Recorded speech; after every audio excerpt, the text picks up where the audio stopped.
आप लोग बताइए पृथ्वी पे मनुष्य कैसे आया? अब आप कहेंगे हमारे पिताजी थे, पिताजी के भी पिताजी थे, पिताजी के भी पिताजी थे, पिताजी के भी पिताजी, लेकिन जो पहले वंश में आया वो कैसे आया?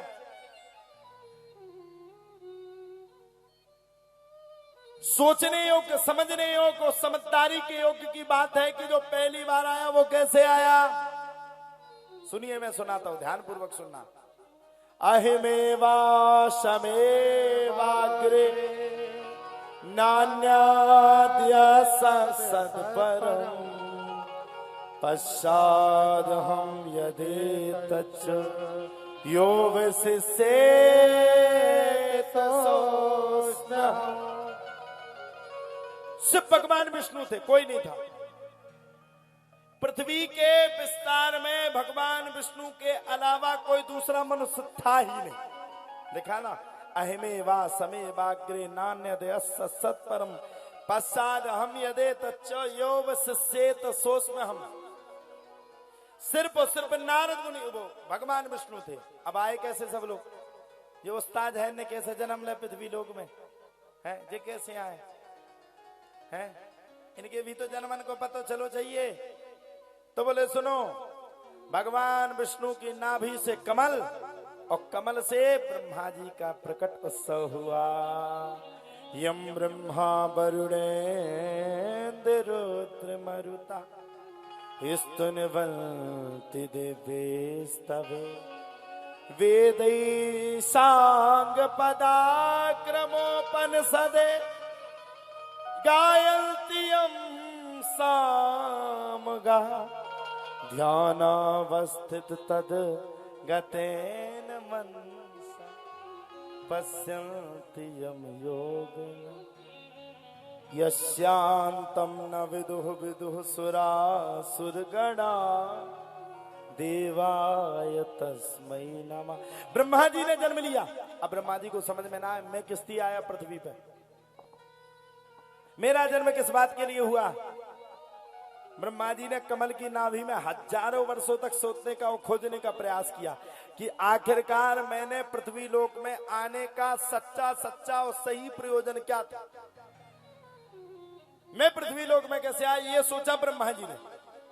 और मुझे करना क्या है, मेरा काम क्या है, मेरा वर्ग क्या है, ये किसने सोचा? ब्रह्मा जी ने। अब तो साहब पूछने क्या, ब्रह्मा जी नाभि में चलते गए चलते गए चलते गए चलते गए। गोस्वामी तुलसीदास ने पहले कह दिया, कर्म प्रधान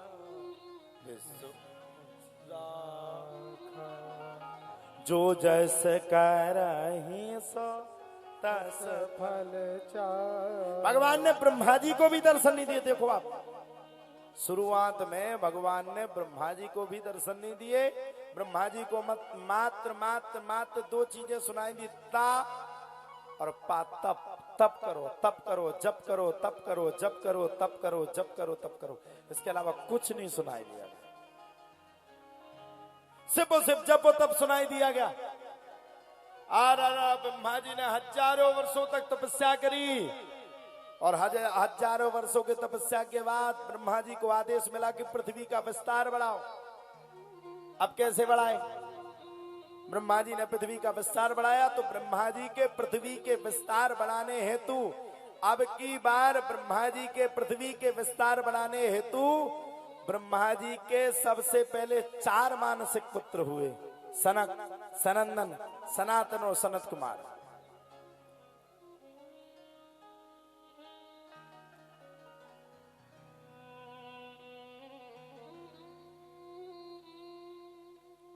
चारों भाइयों से कहा तुम पृथ्वी का विस्तार बढ़ाओ। चारों भाइयों ने पृथ्वी का विस्तार बढ़ाने हेतु मना कर दिया, नहीं बढ़ाया पृथ्वी का विस्तार। अब क्या किया जाए?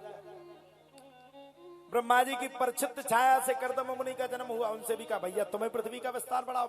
वे सबसे पहले भाग लिए, दौड़ मार दिए। अब तो ब्रह्मा जी को बड़ा क्रोध आया, इतना क्रोध, इतनो क्रोध, इतनो क्रोध कि ब्रह्मा जी के क्रोध से भगवान रुद्र देवता का प्रकट उत्सव हो गया। रुद्र देवता को जानते हो कि नहीं? रुद्र देवता को जानते हो कि नहीं? कौन कौन जानता? तुम लोग नहीं जानती?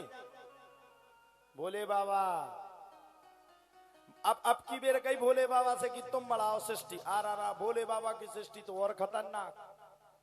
कोनो 1.5 टांग को, कोई 2 टांग को, कोई 3 टांग को, कोई की टांग ही नहीं है, कोई की चौंदा ही नहीं है, कोई को हाथ ही नहीं है।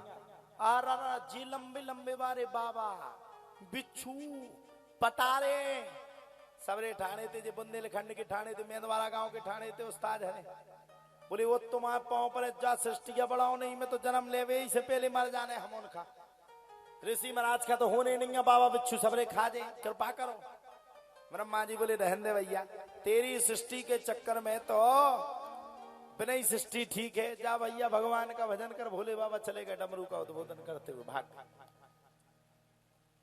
अब की बार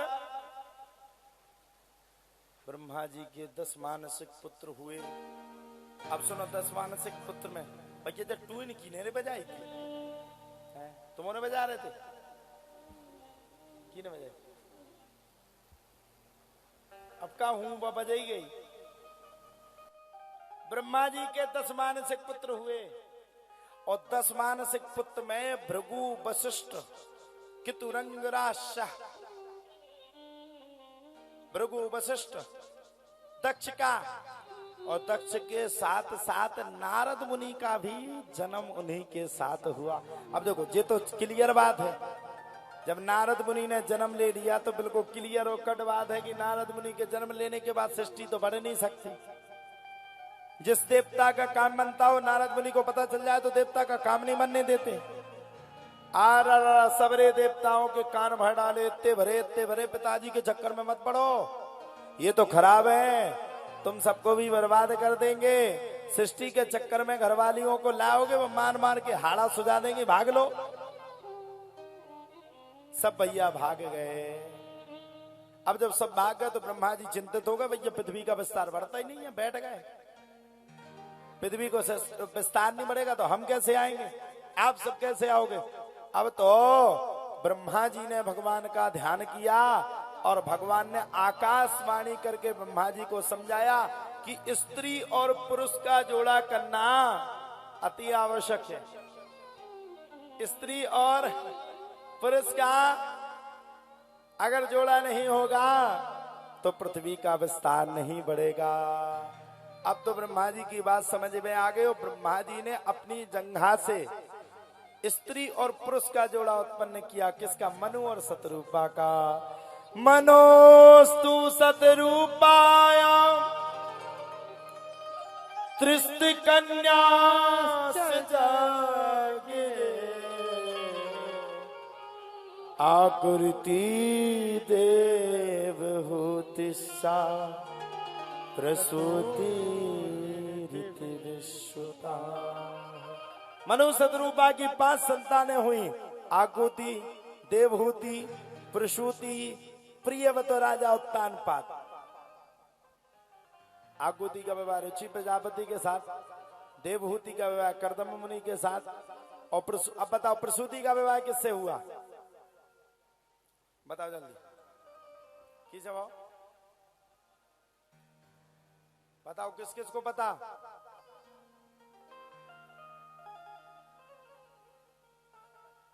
बताओ मंजू बहन जी। फेसबुक पे कमेंट तो तुम्हारे खूब आते, कथा भी सुनती कि अकेली राधे राधे लिखती हो? बताओ किसके साथ हुआ? तुमने नहीं सुनी कथा था। प्रसूति का विवाह राजा किसके साथ हुआ? राजा दक्ष के साथ। 13 कन्या यहां तक वर्णन दिया गया है कि 13 कन्या चंद्रमा को ब्याही और कई कन्याओं का ब्याह हुआ, लेकिन उस कन्याओं में से एक कन्या प्रमुख थी जिसका नाम था सती। नारद मुनि का तो काम आप लोग जानते ही हो। नारद मुनि ने आकर के माता सती का विवाह विष्णु भगवान के साथ तय तबा कर दिया। अच्छा, 2 ही जन्म में नारद मुनि ने माता सती और माता पार्वती का हैरान करो, 2 ही जन्मन में, 2 ही जन्मन में। अब क्या किया जाए? नारद मुनि के परेशान करने के तत्पश्चात अब सती माता का दिमाग खरा, भगवान का भजन करने लगी। अंत में सती के पिता राजा दक्ष को सती का विवाह भगवान शंकर के साथ करना पड़ा।